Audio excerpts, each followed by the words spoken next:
Hello guys, this is Divine Prism with another video on this channel. We are all aware that we are getting a Pokemon Presents, so it's obvious we will get some new and spicy Pokemon news. The Presents has potential to include a lot of things, maybe a new spin-off, or Let's Go Johto, or even some random mobile game. But what I want is some DLC content of Pokemon Scarlet and Violet. And it's not a secret, perhaps pretty evident, that we are definitely going to get a DLC sooner or later. In this video, I'll be discussing my wish list for the Scarlet and Violet DLC. So, let's hop onto the video. Starting off with the obvious is getting new regional forms, or regional fakes. We got more regional variants in Sword and Shield like the Galarian Slow Twins and Legendary Birds. Game Freak will do the same thing again because why not? It means profit. Some sources suggest that there was a regional fake of Gyarados in Gen 9 games. However, it was cut before release. I assume they saved it for the DLC purposes. I don't expect Game Freak to make a whole bunch of regional fakes, but I would be happy if they made at least one, especially the Gyarados one. I want it to be real. Next up, we have the Paradox forms. Considering the in-game lore, which serves as a confirmation for the fact that we might get some new Paradox forms hidden in the Paldean crater, that is Paradox Suicune and Virizion hopefully. But I want to add a little spice to this. How, you may ask? Well, I want Game Freak to create new abilities that can serve as counterparts to Protosynthesis and Quark Drive, which are the abilities of past and future paradoxes respectively. The counterparts could be named as Proto-Osmosis and Psych Drive. The former works the same as Protosynthesis but in rain, and the latter is for Psychic Terrain. So to support this, Paradox form of Suicune should have the ability that is basically like Orichalcum Pulse, but it raises speed and causes drizzle, while Paradox Virizion would get the Psychic Surge version of Hadron Engine, which also boosts speed. In simpler terms, paradoxes of Suicune and Virizion will be the leaders of the new Paradox forms. So, comment down below which Paradox forms would you all prefer to have in the DLC. Moving on ahead to the talk of new moves, Sword and Shield Isle of Armor brought a huge variety of fun and competitive moves like Poltergeist Scale Shot, Expanding Force, Meteor Beam, and so many more. I want them to return and also some new ones to be made in the incoming DLC. I also have some ideas for moves from my side as well, and they are as follows. I made a move called Aftershock. It'll be an electric type move, a physical attack with 90 base power and 100 accuracy, which deals damage but will leave the foe paralyzed in the next turn without fail. But the move can't be used if the foe already has a status condition in action. It can be given to a decent amount of electric types.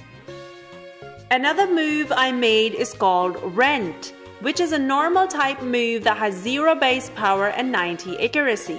In this, the Pokemon using the move will rent or borrow 50% of the base powers of the moves in the first slot of all alive Pokemon in your party. For example, your Pokemon uses the move Rent. Let's say all your remaining 5 party Pokemons are alive, and the first slot of each of these Mons contain the following moves.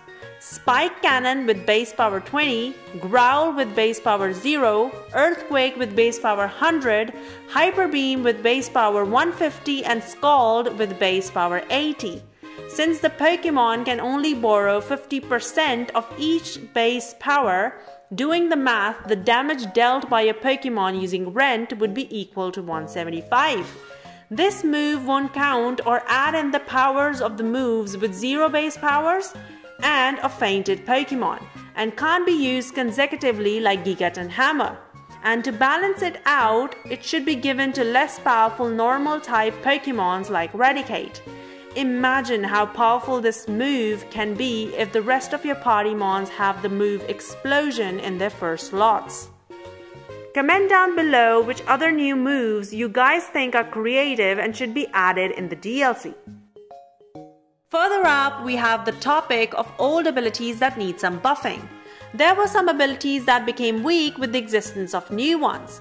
Like Drought became an inferior version of Orichalcum of Koraidon, which I understand is like a signature ability to Koraidon, but so was Drought to Groudon. They really did my bro Groudon dirty by not only distributing Drought to other normal mons, but also created an ability superior to it. I would prefer that its ability gets buffed, like let's give it a name Drought Plus. Pretty creative name, I know, right? Anyways, Drought Plus should work like pre-Gen 6 Drought, making it endless unless overridden by another weather. If Groudon will get its ability buffed, so will Kyogre with Drizzle Plus, as they are counterparts. Next up, we have KALOS. Like, remember the frustration of not being able to access its southern part? It had so much potential, but it remained unused. So I was thinking, why not make it an accessible part now in the DLC? It would create a good spark of nostalgia.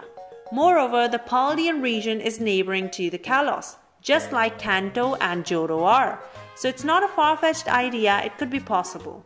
Even more so, the Paldean crater might also have something to do with the KALOS War 3000 years ago. Considering the KALOS War, we can't stay quiet on the topic of Ultimate Weapon and AZ. There are so many questions left unanswered about AZ, like where did he go exactly after the KALOS incident? Or has he evolved his Floette? And what if the suspected third legendary helped AZ to make the Ultimate Weapon? Also, there's so little information about the Ultimate Weapon. Could perhaps the Paradox Pokémons be the byproducts of the Ultimate Weapon, just like Mega Evolutions are? Like, consider Roaring Moon. It resembles Mega Salamence a lot. Even its Dex entry states that Roaring Moon has some resemblance to some phenomena that takes place in some another region. Definitely KALOS. I hope this KALOS lore is expanded upon more. Lastly, I hope that Mega Evolutions return. A fan can hope, right? Mega Evolutions are one of my favorite gimmicks to exist in the Pokemon world, and to date, nothing has surpassed it. It's on many people's wish list. Game Freak did try to mimic it by creating other gimmicks like paradoxes, regional variants, Gigantamax forms, but they could only copy the perfection, failing to create another. There are so many Pokemons that deserve Mega Evolutions. Like, I believe that Flygon needs a Mega Evolution, like it got one in Pokemon Insurgence and it was so cool.